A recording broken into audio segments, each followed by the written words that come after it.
Hi, welcome to our math. Today I'm doing a series of videos on equations of lines and graphs. In this video, I want to talk about how to graph a line when you don't remember any of the tricks of the trade.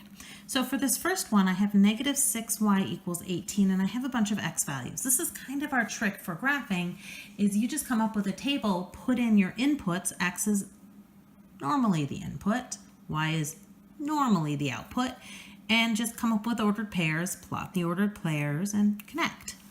If I have negative 6y equals 18, and I divide by negative 6, I get that y is equal to negative 3. Notice there's no x. What this means is I don't have a two-dimensional line. I have a point on a numbered line. Y equals negative 6, and y is my up-down, so y equals negative 3 is just a point on this number line. But here's the deal. We need to stretch this out into a two-dimensional line. You can always graph a line. So there is no x. So if x is negative 1, y is negative 3. If x is 0, y is negative 3. If x is 2 or 5, y is negative 3. No matter what x is, y is negative 3, which gives us this nice horizontal line. Now, intercept. An intercept says, hey, what does x equal when y is 0? Well, what's being asked there is when y is 0, but y is never 0. Y is always negative 3. This line does not cross the x-axis. It's parallel. So this, we'll just say NA, not applicable, or there's none. The y-intercept is 0, negative 3. It's saying what is y when x is 0? When x is 0, y is negative 3. We always write our intercepts or ordered pairs with parentheses. Otherwise, we have these floating numbers which have no meaning. And this is a horizontal line. Now, sometimes people get mixed up between horizontal and vertical. I think one of the neatest ways I was taught to remember is if you take your y and flip it around, it's an H. So y is a horizontal line.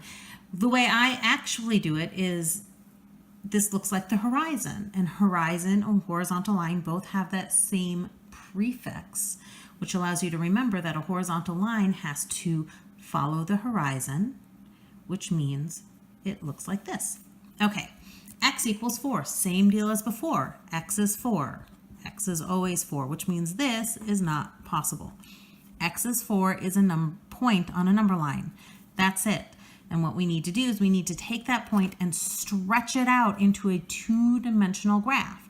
So y could be 1, 0, negative 3. It could be all the way up here. It doesn't matter. No matter what y is, x is 4. I always graph with a ruler. I always put arrows. If you draw pretty straight lines, you probably don't need a ruler, but the arrows are very important because otherwise you have a line segment, and x is 4 even when y is negative 2,673,000,003.5. Now my x-intercept, what x is when y is 0, is 4 because x is always 4. The y-intercept, it doesn't cross the y-axis. It's parallel. This does not exist. And what type of line do we have? We have a vertical line. So you're saying, well, what happens if you flip your v over?